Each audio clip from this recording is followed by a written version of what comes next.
So it's finally arrived, NBA playoffs. And with the postseason among us, that means that there are players whose legacies can be significantly altered depending on the result of the series or how they play. So in this video, we're going to talk about them. Here are the 4 players whose legacies are on the line in this year's playoffs. First, we have Ben Simmons. Now, I don't want to come across as being melodramatic and make this claim that Ben Simmons' career is completely over if he doesn't perform correctly in this upcoming playoff run. However, this postseason is extremely important for the future of Ben Simmons, at least in terms of what potentially will happen with him moving forward with the 76ers. Because as we all are aware, since the beginning of the process, there's been a lot of moving pieces around the young duo in both Simmons and Embiid. And outside of a few moving pieces here and there, it has been undeniable that there have been some heavy concerns with Ben Simmons and his lack of three-point shooting. Now, over the summer, the front office in Philly has made a lot of changes to the roster, and to the credit of them, I do believe they built a really good team in a short window of time. They brought in a lot more three-point shooting, spaced out the floor, and the result of this is not only the first seed in the Eastern Conference, but also Joel Embiid having the best year of his career, while Ben Simmons has more or less been the same. Now, in my opinion, there's nothing wrong with that. Ben Simmons still being the same player is still a top 20 to 30 player in the NBA. And so that does hold some value for any team across the board, regardless of the dynamic of the players alongside Ben Simmons. But it is clear that the Sixers have a much higher standard of excellence since they spent so many years piecing this potentially championship caliber team together.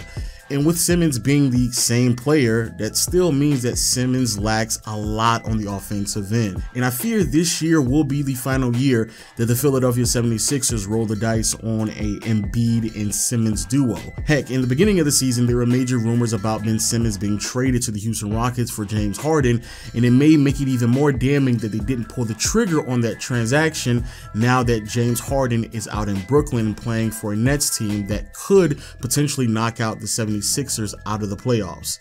But hopefully this doesn't happen. I truly believe that Ben Simmons is an exceptional player and hopefully things work out.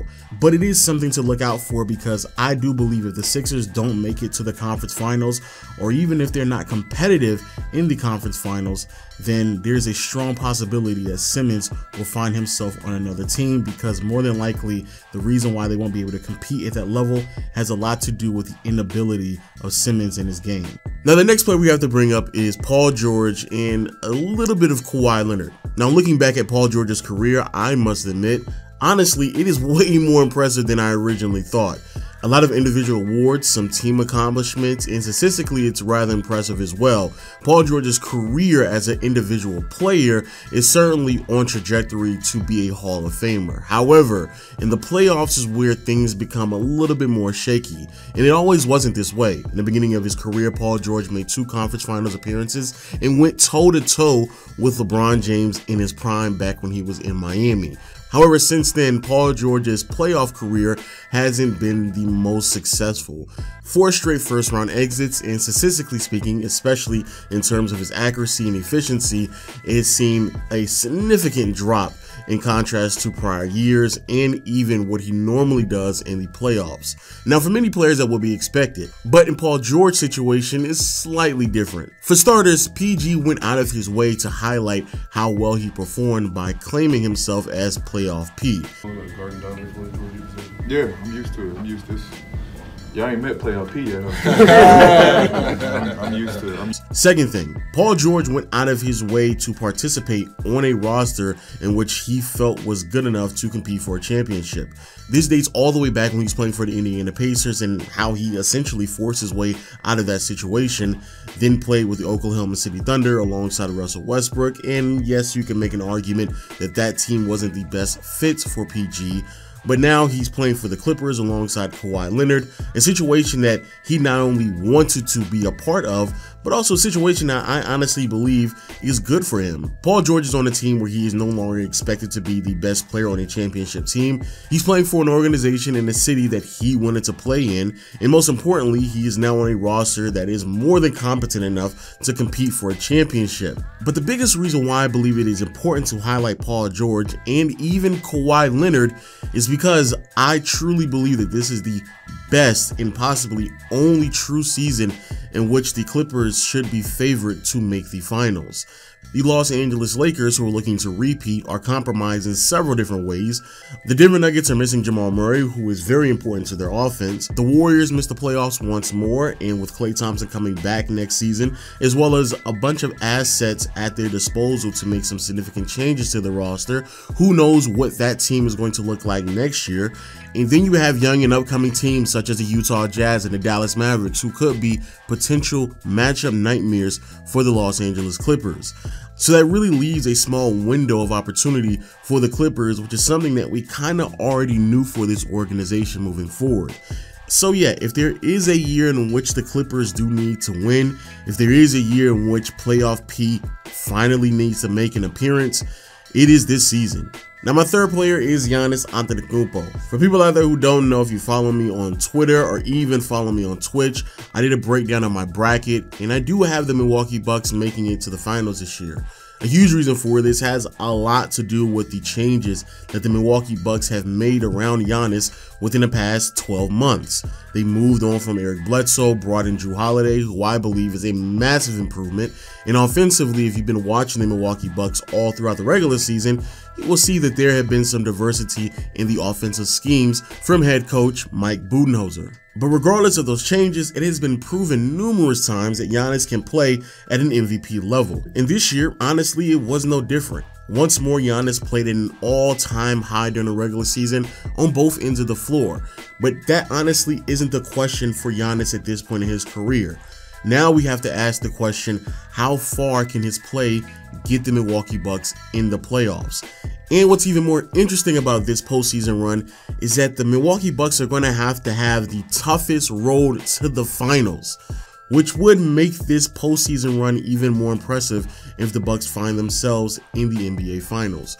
But the only way that they could find themselves that deep in the playoffs is if Giannis steps up in very pivotal moments. Giannis' shot still hasn't come along, and in my opinion, he should be more in the post than he should be on the perimeter.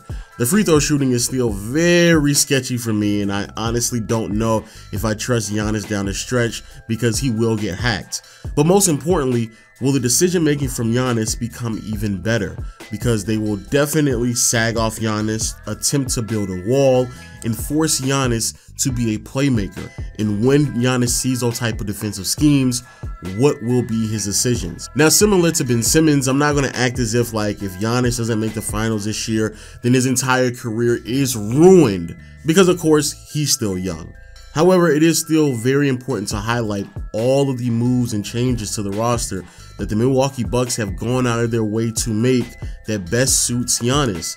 And honestly, I believe that the roster that is constructed around Giannis right now is possibly the best roster that the Bucks could have constructed around their franchise star. And finally, the last player that we certainly have to discuss, the player who has a lot on the line this postseason run, that player is James Harden. Now first, let me highlight something very important. James Harden as a player is already an all-time great. In my opinion, he's already a top 50, heck, already a top 40 or 30 player of all time. But as we clearly know, that may not be enough for someone of James Harden's status. Obviously, making a deep postseason run, playing well during that deep postseason run, and winning a championship is also very important and key to his legacy. And I truly believe that he is on a roster in which he can do so. Throughout the entire regular season, Harden, in my opinion, was indeed the best and most valuable player on the Brooklyn Nets. Now, why is this important, you may ask? Well, a lot of it just has to do with the fact that as an individual, James Harden just has not been able to prove that he can lead a team to a championship.